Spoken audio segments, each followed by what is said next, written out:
my soul. The fire burning out of control. It's love and I gotta let it show. It's changing my world for the better. So raise one hand high, show your light in the sky. We're gonna keep it shining forever. Whoa, whoa. It's bright as when we're shining together. This little light of mine, I'm gonna let it shine. And in the darkest night, I'll be the brightest light.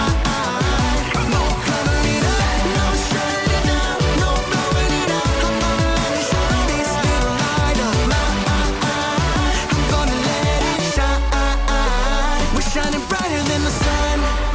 We're lighting up the world for everyone. And no, we're never quitting, never done. We're only getting brighter and brighter.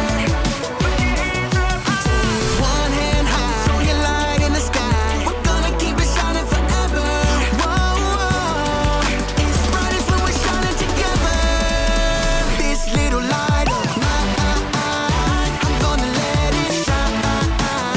And in the darkest night, I'll be the brightest light. No covering up, no shutting it down, no blowing it out. I'm gonna let it shine. This little light of mine, I'm gonna let it shine. Yeah, this little light of mine. Maybe it used to be little, but now it's a wildfire. It's growing bigger and bigger and bigger. Can't shut it down, can't blow it out, can't hide it now. It's shining around the world and getting hotter now. So throw your light up, come on, raise it higher. We gonna start a fire, it's only getting brighter. Burn bright in the night for the world to see. This little light is bringing change and it starts So with raise me. one hand high, show your light in the sky. We're gonna keep it shining forever. Whoa, whoa. It's bright as when we're shining together. This little light of mine, I'm gonna let it shine. And in the darkest night, I'll be the brightest light.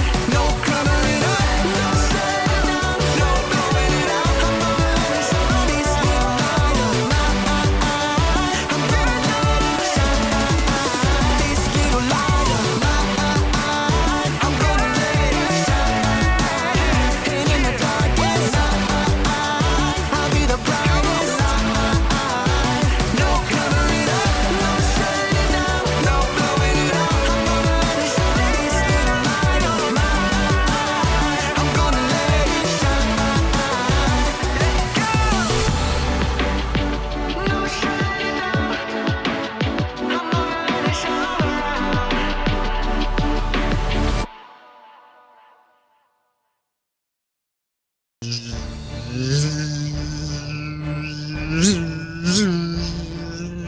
Hey, welcome to Storyland. This week we're taking a look at the story of someone who witnessed a miracle with his very own eyes.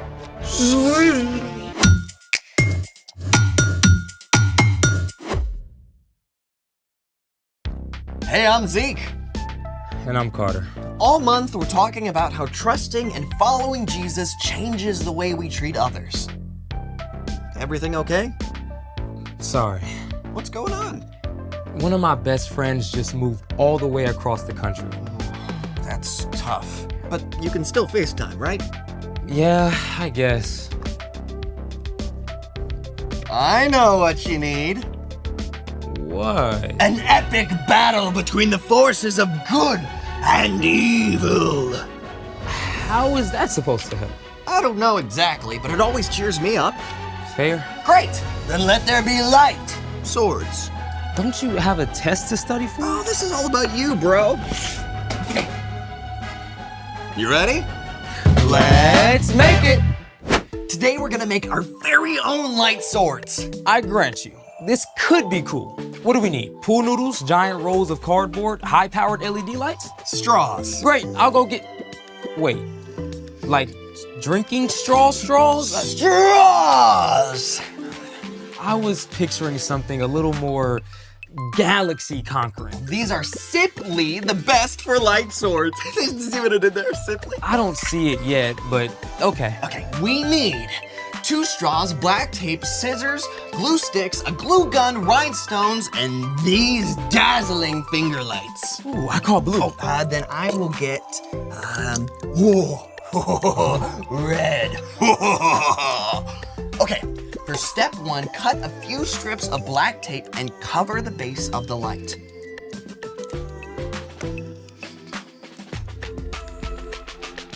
Can you cut it? Yes. Thank you.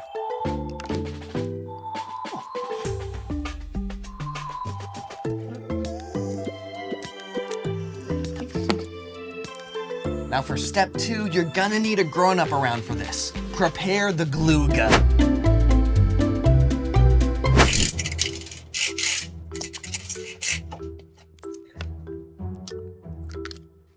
And now we just wait. See? Oh, what? I think they're ready. Oh, they're ready? Oh, perfect. Mine's ready. Okay. Now squeeze a little glue on the base around the light. Enough so the straw stays in place, but not too much or you'll cover the light. Gotcha.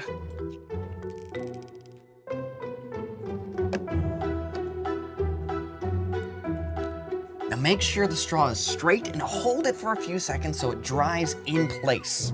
How's this? Oh, you're the man. Hey, how hot is a light sword? I don't know, how hot? Lukewarm. Oh, okay, I get it. Now, for step 3, it's time for the rhinestone. Just glue it to the end of the straw so the light doesn't escape. Now, our strategy for this is putting it around the tip of the straw and then just placing it on the rhinestone.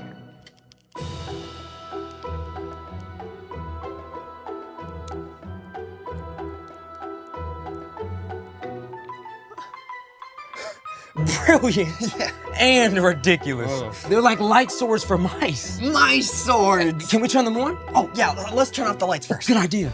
Okay, now count it down. 3, 2, 1. look at that!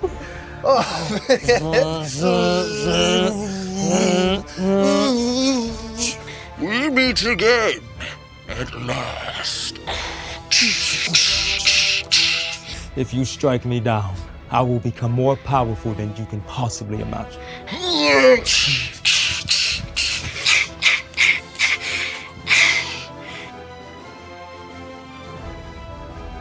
That was amazing. Dude. You see that? Yeah, imagine what we could do with full-size light swords. You know, I actually thought that was pretty epic. Yeah. Thanks for cheering me up.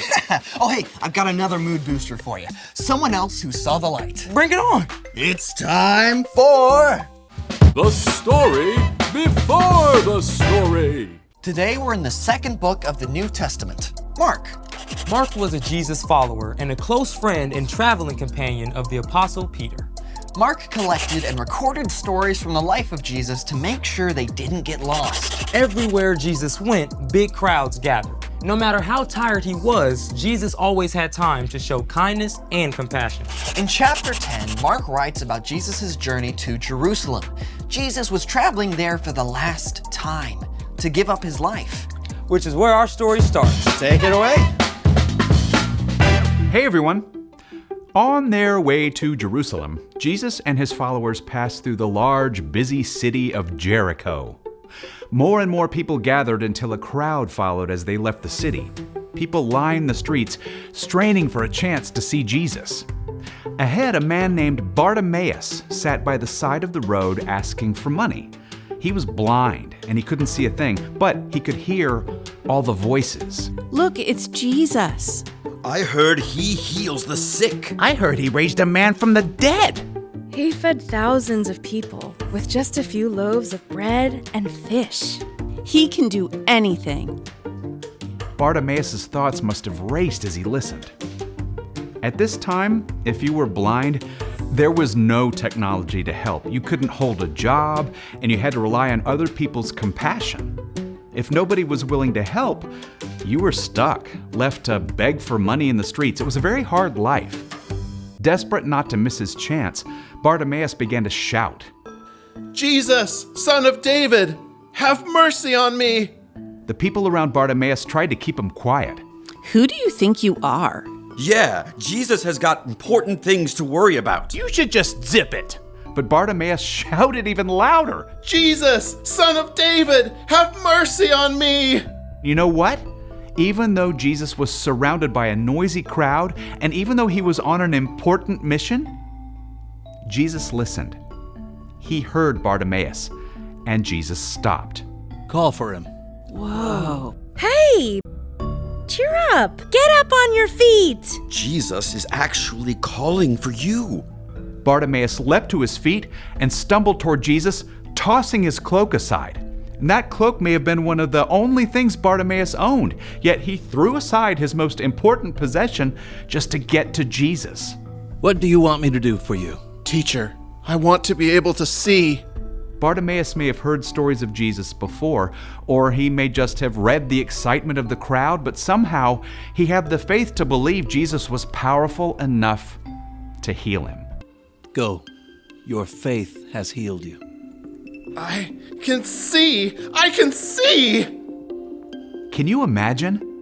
Bartimaeus had been living in complete, utter darkness.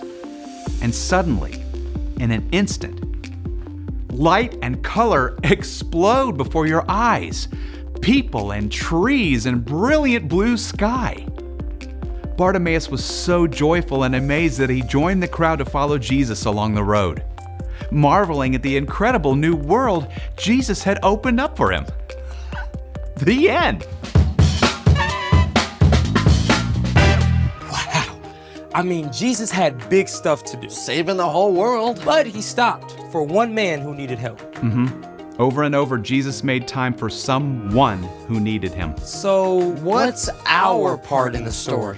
Well, just like Jesus saw Bartimaeus' need and stopped to help, we can show compassion when we keep our eyes open for what the people around us need. Now, compassion is caring enough to do something about someone else's needs.